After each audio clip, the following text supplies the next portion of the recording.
Welcome back to Good Day Columbia. Last hour, we aired part one of our special report, Hotel Horrors. We wanted to make sure that you and your family are safe while traveling this summer.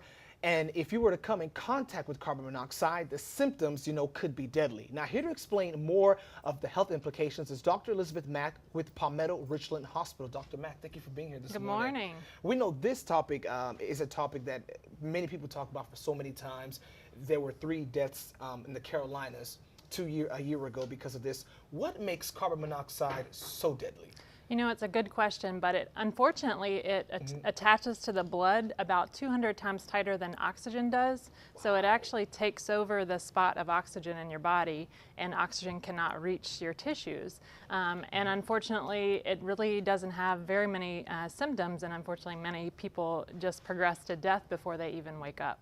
So is that why it's called a silent killer? Yes, absolutely. It's odorless, it's colorless. You won't necessarily know that it's in your presence. You just might know that you don't feel well, is really all that you can possibly detect.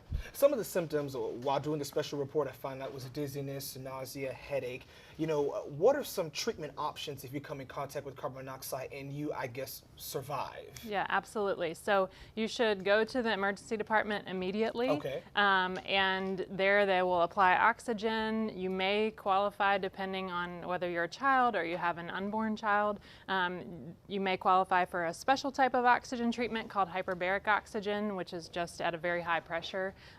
But really, oxygen to replace that carbon monoxide that's taken over your body and put that back in your body. This is very serious, and we were talking before the show, and you mentioned about having to kind of deal with this previously. Yeah, absolutely. We do see this in children, and I'm a pediatric ICU doctor, so that's what I see. And most often it's really in the winter time, although we do see it all year round. Okay. Space heaters are a big culprit. Anything with combustion fumes, so boat fumes, car fumes.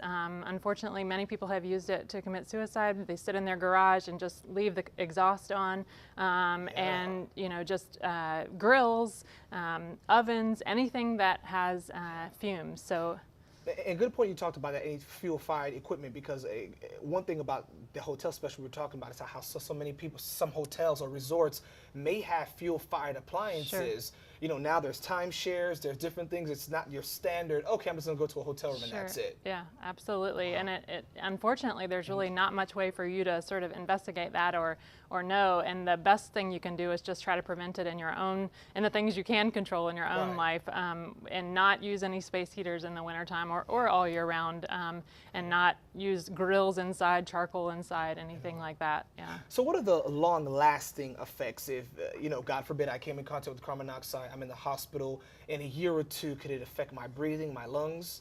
Yeah, it's a good question. So long-term, most people don't have any long-term effects should they survive. It doesn't tend to affect the breathing, but it can actually affect the brain. So we call it delayed neurologic sequelae. So it can cause problems with learning. It can actually cause all kinds of brain problems, seizures, and other memory issues. So you definitely want to get it treated if you detect that it's there.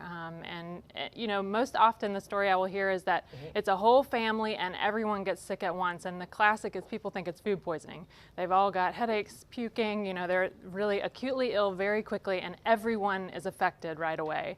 So that's a good point that you mentioned, because you would just think, oh, it's a head cold, everybody's getting it. Right, but you were fine 5 minutes ago and now everyone is sick. That is unfortunate, and people will refer to that Family Guy episode, where all of a sudden everyone is throwing up.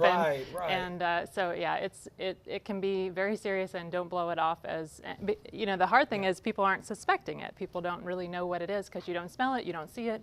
And it just comes and creeps up on you. And really quick, doctor, for the prevention aspect, I guess the best way, having a detector or an alarm, correct? Having a detector and then avoiding all of those sort of situations. So sitting in the garage with the car, warming up with your kids, or any type of space heater, generator inside, anything like that that has any kind of combustion fumes. Do not, put any of that stuff inside. Wow. Dr. Elizabeth Mack with Palmetto Richland Hospital. Thank you so much for being here, Dr. Thank you so much. Some great information.